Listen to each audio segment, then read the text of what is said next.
శాంతికుమారి ఈ నెలాఖరులో పదవి బాధ్యతల నుంచి రిటైర్ కానున్నారు. 2023 నుంచి చీఫ్ సెక్రటరీగా కొనసాగుతున్న శాంతికుమారి పదవి విరమణకు కొన్ని రోజుల ముందే వీఆర్ఎస్ తీసుకున్నారు. దీంతో ప్రభుత్వం శాంతికుమారికి రాష్ట్ర సమాచార హక్కు చట్టం కమిషనర్గా బాధ్యతలు అప్పగించాలని చూస్తున్నట్లు తెలుస్తోంది.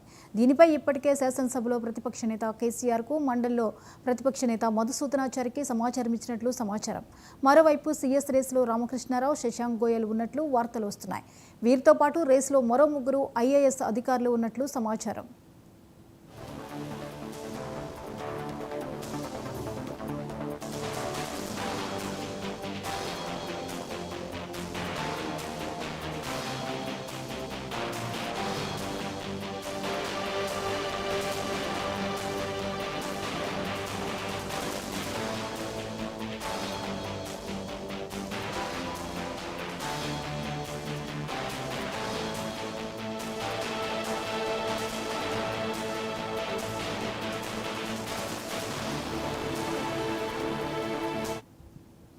ఈ అంశంపై మరిన్ని అప్డేట్స్ని చీఫ్ రిపోర్టర్ శ్రీనివాస్ అందిస్తారు. శ్రీనివాస్, సిఎస్ శాంతికుమారి రిటైర్ కానున్న నేపథ్యంలో ఇప్పుడు సిఎస్ రేసులో కొన్ని పేర్లు వినిపిస్తున్నాయి, వివరాలేంటి?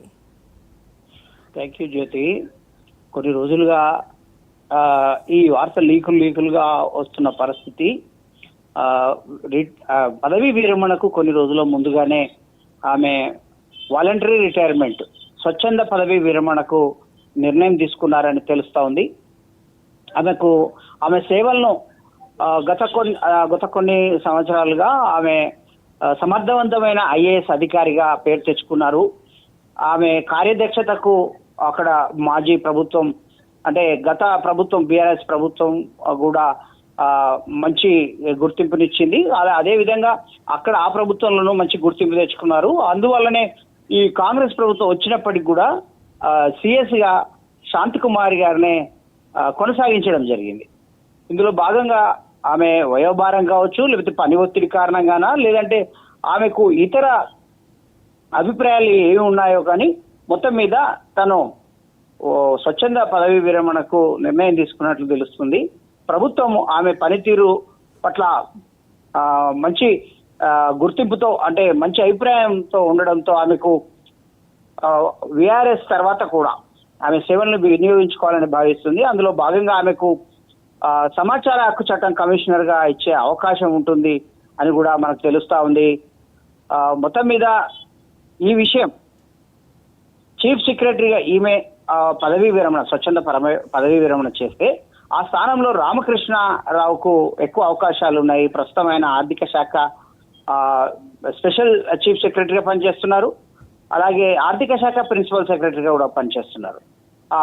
ఆయనకు అవకాశం ఉంటుంది. లేదంటే ఆయన తర్వాత ఎవరున్నారు అని చూస్తే కనుక శశాంక్ గోయల్ అనే మరొక సీనియర్ ఐఏఎస్ అధికారికి కూడా ఈ వరుసలో ఉన్నట్లు, ఈ అవకాశం వచ్చే అవకాశం ఉన్నట్లు తెలుస్తుంది. మొత్తం మీద ఎక్కువ ప్రభుత్వం అయితే చీఫ్ సెక్రటరీగా, కొత్త చీఫ్ సెక్రటరీగా ఈ ఏవైతే ప్రస్తుతము ఆర్థిక శాఖ ముఖ్య చీఫ్ సెక్రటరీగా కొనసాగుతున్నారో ఆయనకు, రామకృష్ణారావుకు ఇచ్చే అవకాశమే ఉందని తెలుస్తూ ఉన్న పరిస్థితి. మొత్తం మీద శాంతకుమారి గారు ఎవరైతే చీఫ్ సెక్రటరీగా ప్రస్తుతం కొనసాగుతున్నారో ఆమె స్వచ్ఛంద పదవీ విరమణ దారితీసిన పరిస్థితులు ఏవైనప్పటికీ ఆమె సేవలను మరొకసారి ప్రభుత్వం వినియోగించుకోవాలనే ఒక నిర్ణయం తీసుకోవడం కూడా ఒక కీలకమైన మలుపుగా మనం చెప్పుకోవచ్చు జ్యోతి.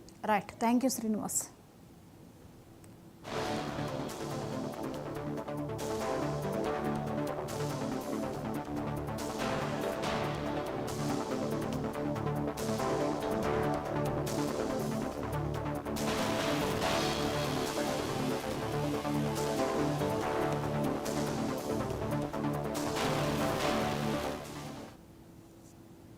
ప్రధాని నరేంద్ర మోదీ